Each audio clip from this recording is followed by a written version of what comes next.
We've just come from our roundtable discussion. This is something that we initiated in 2015 in the Getty Research Institute in Los Angeles. And it was the first time that we encouraged the various communities involved in the use of film, from artists, filmmakers, stock manufacturers, lab owners, the Academy for Motion Picture Arts and Sciences, festivals, education, to sit around museums as well, to sit around one table and to discuss with great concentration how we could keep film as a medium available for future generations. And this was the first of four. This is the first of four. The second one was in London. The third one happened in Mexico City without Chris. And then now we're in Mumbai, reframing the future of film for.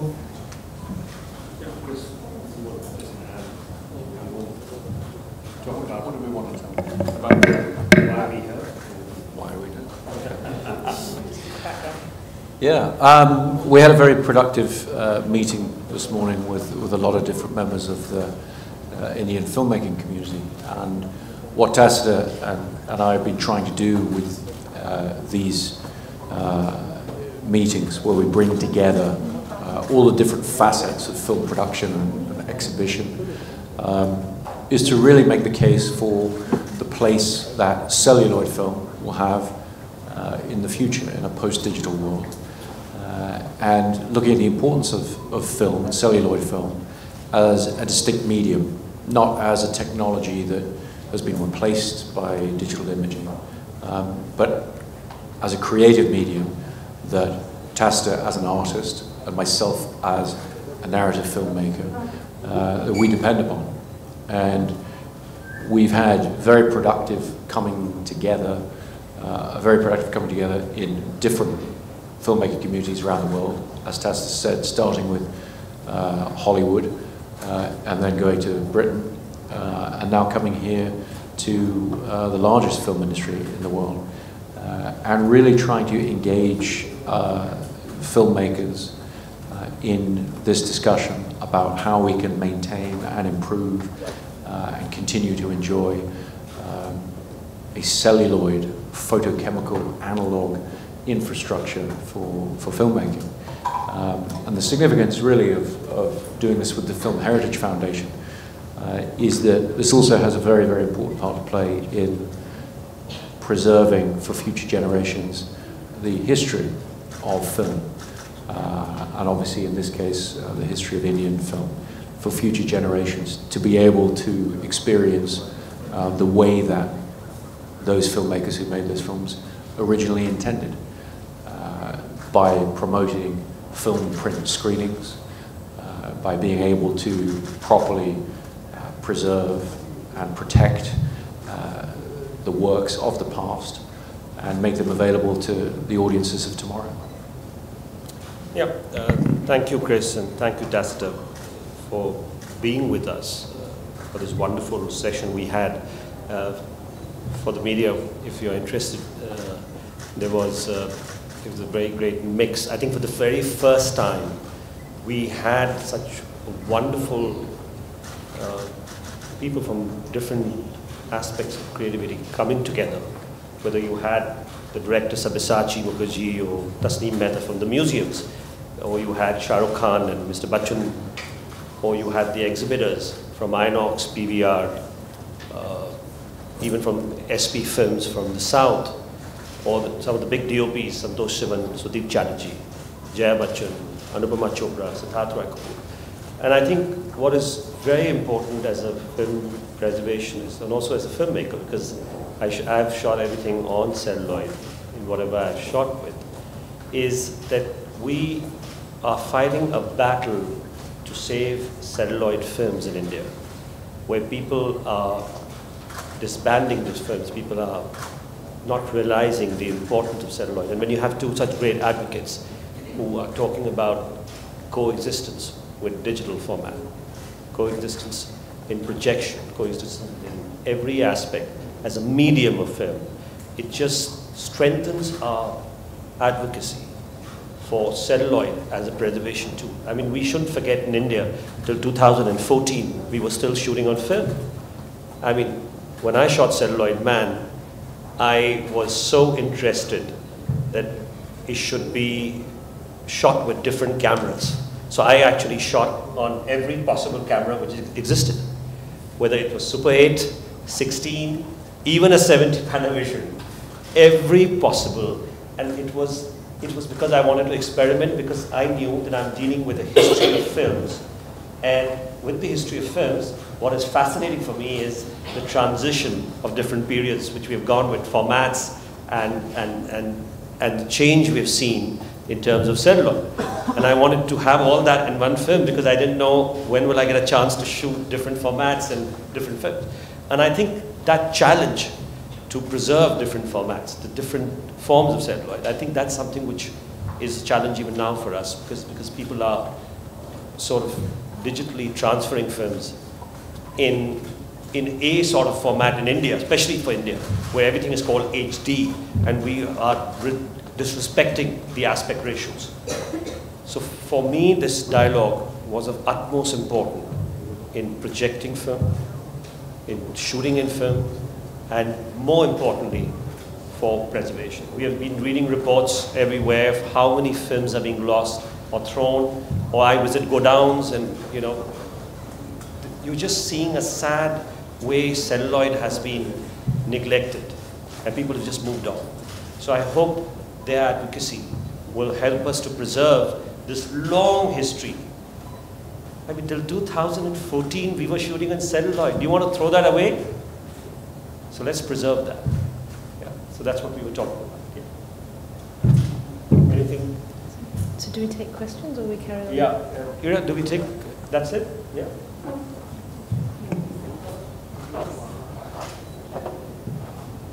Yeah. Sorry, what about the conversations? Okay. Do you want to just... continue. Yeah, just a quick conversation. Okay, the first in the round table was divided into sort of three sections, and the first was about capture or filming.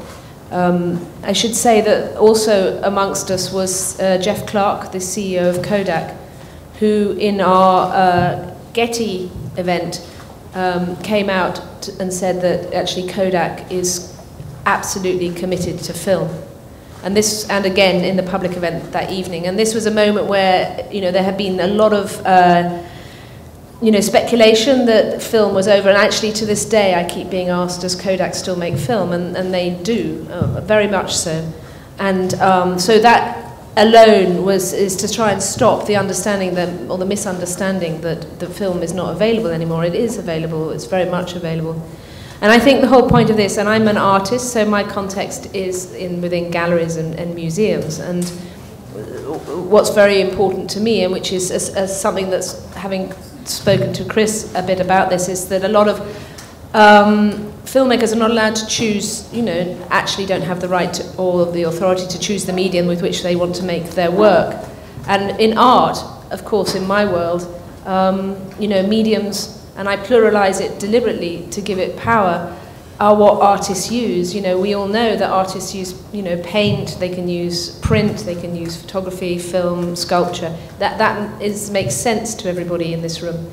And for, you know, within cinema to be told you can only use digital was a very foolhardy thing. So this was the beginning of our discussion, was about how to encourage people to shoot on film again, and saying that it's available was the first thing. And also in a way to counteract the negativity about film, you know, the pessimism. And so that was, and then we moved on to exhibition. That, you know, it's very important that, you know, clearly cinema is in India and in much of the world in a mass way is become digital cinema. But that doesn't mean that film's not available in film, some theatres and archives and in museums, and also for special occasions like Dunkirk. And then the final thing was preservation. So we split it into these 3 areas. There is a question for Mr. Asperty. Are you concerned that the streaming platforms such as Netflix and Amazon have altered the current cinematic discourse? Well, funnily enough, I don't think I should be the one answering that question, because I show in museums and galleries, and my desire is for the works that are made as artworks are not in any way digitized, because for me a digitization of a film made by an artist in an art museum is a facsimile and not the original. And we've talked about this a lot, but in the art world, the word, we use the word medium, we use the word medium specificity, which means that if you go and see a painting, it is a painting. It's not a digital copy of the painting. And the museum is the place that protects the original object. And we have to apply those rules within museology. We have to also apply them to within cinema. But I'm not the person to answer about streaming. Of course, it's more for Chris, I think. No, but there's a part to that. Oh, sorry. Probably the one that point to cover, which is moving from mediums to exhibition platforms to digital versus theatrical. Say that. Well, for a start, we're going to stop talking about film versus digital. This whole reframing the future of film is to start bringing in film plus digital. We're living in a landscape where we can have both. Everything is about choice. So it's very strange on this one issue we should be reduced to just one option again. And it's all about choice. So I don't know if that answers the question because I didn't quite hear it. Because as an artist, you should have the choice to decide the medium you want to shoot on. And that's what the dialogue is all about. That's what we are all looking at. That I should have the choice to preserve the film the way I want to preserve it. And I'm sure if I've made a film, I don't like to see celluloid, man. I try to push. I remember when it was chosen in Celluloid, and we had great friends there, and they said it's too expensive to ship the print. I said I'll offer to pay for it, but I'd rather have you watch in the way I've shot the film. And that's what we all aspire to be as creative people, is that we want the original format in which way we have shot the film to be seen in that. The next question is addressed to Mr. Nolan. Are there any common misconceptions about digital and film that harm the conversation you want to initiate? There's a famous misconception about digital's longevity and reliability. What are some of the others? Well, I mean, a lot of the point of these events and the point of the conversation we had this morning was in dispelling certain myths. Really, these arise because there's been a very powerful financial imperative for electronics companies and technology companies to try and transform the industry. And that's always been the same. There's nothing new there. But what happens as a result is you tend to get accusations to undermine a particular medium, in this case film, accusations that it's more expensive or it's prohibitively expensive or it's too difficult or there aren't any projectionists left to project the film prints, these kind of things. We've spent the last few years just patiently explaining that film is here to stay and it's a wonderful medium that we can all enjoy, and we've continued to work in the same way we've been working for many years. And as Tacita said, it's really not about film versus digital. It's about preserving this medium for future generations of filmmaking to be able to use it. And so I don't want to repeat any of the misconceptions because they get propagated. But ultimately, what's been really exciting about the meeting today, a meeting with leading members of the Indian film community, is there's a spirit of optimism. There's a spirit of film having a wonderful future and great potential. And there's a lot of excitement around it, a lot of excitement from filmmakers and exhibitors and everybody else in terms of continuing to give audiences a reason to leave their homes and come together in a movie theatre to experience a story. Thank you so much. I just want to add that just after the meeting, two DOPs have confirmed, and they have said that they're very sure they're going to go. Sudeep Chatterjee, who shot Padmavat and who shot all Bansali's films. And you also had Santosh Sivan, who's going to be shooting his next film on Celluloid. So I think the meeting translated into, even someone like Shahrukh, who was there, he had his own great opinion, and he's messaged me, and he's sort of so excited about the fact that this medium is something which he thinks should be there for all of us. And we are all very excited.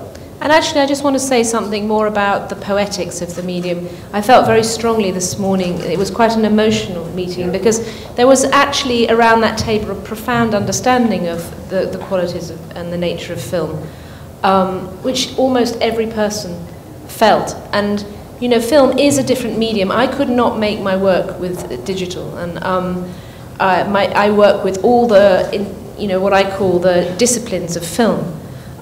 So, you know, and for me, it's about the poetics of the medium. I'm into chemistry and into the light and into the magic and the blindness and all such of this wonderful medium.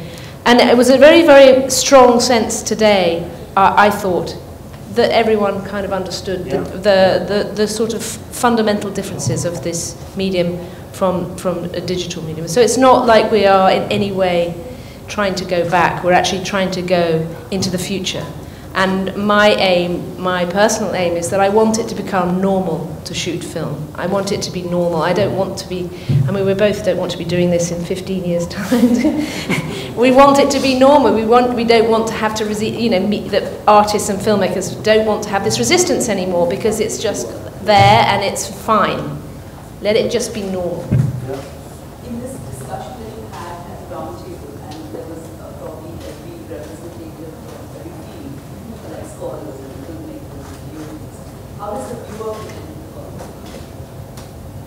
Well, I mean, very much so, actually. And I don't think we should underestimate the viewer, because I know from personal experience people that will cross cities to go and see a film projected as film, because the experience is different. And I know that's exactly what... I mean, you want to know about the Dunkirk screening. I was just giving that example. 70mm Dunkirk screening IMAX Madala and 35mm Interstellar at Liberty. It took 10 minutes, just 10 minutes, for the tickets to be sold, because it was just about 70. And people want to experience, to see a film the way the creator had created it originally. And I think that's the respect which we must have, and we must feel for it. So here you are. I mean, Chris wants to add to that. It's also a good film. Give it a break.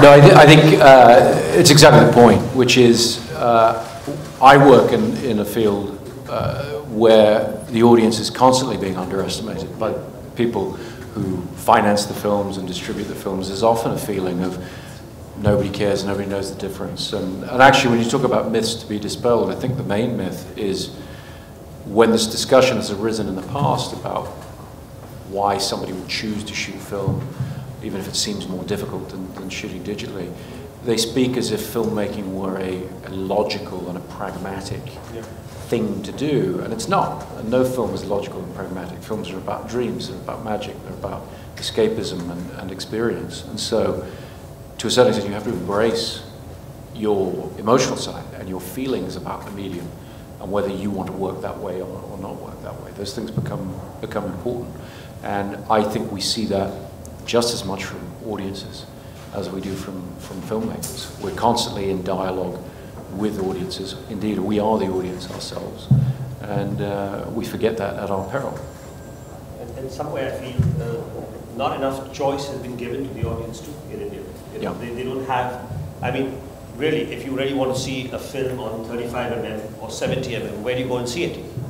And that's what the whole point of the dialogue, that to make that space available, to see whether exhibitors can come forward, where they could be. You know, I was just before Tacita got in touch with me, I was in constant dialogue to have 35mm screening in the preview theater of Liberty as a club where they can experience the 35mm, because we didn't have our own space, we don't have a museum or a space, because we are a very young foundation. And I think this dialogue will help that to sort of feature. Even the NCP, where we are going to be talking, they have 35mm screenings, they have 16mm dummy projectors, but they haven't been working. And the inspiration we will get out of this is the fact that you will see them running back soon. So I think the viewers are going to get it. It's going to change. And we hopefully, this dialogue will help us to make it very soon. Thank you. Mr. Nolan, you're a great inspiration to most filmmakers and especially youth, especially in India.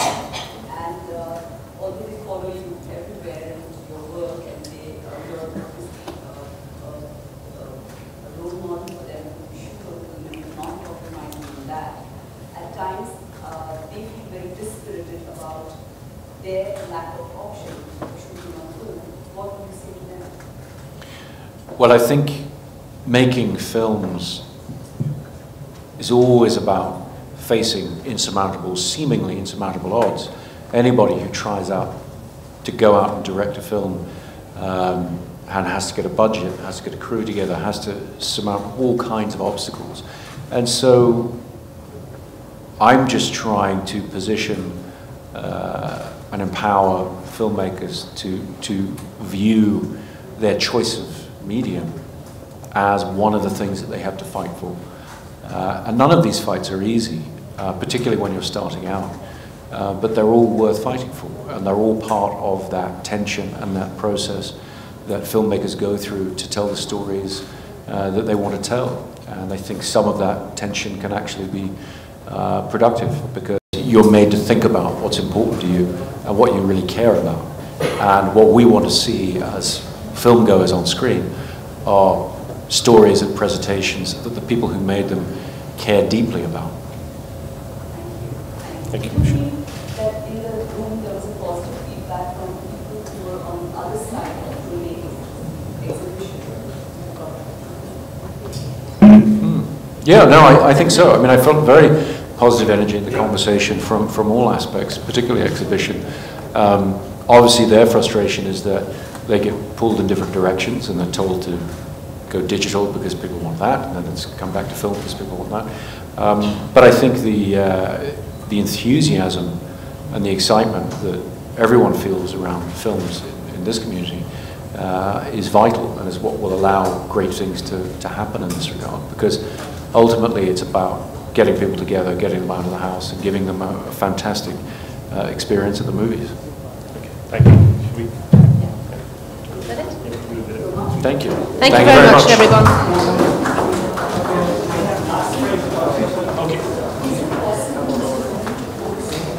All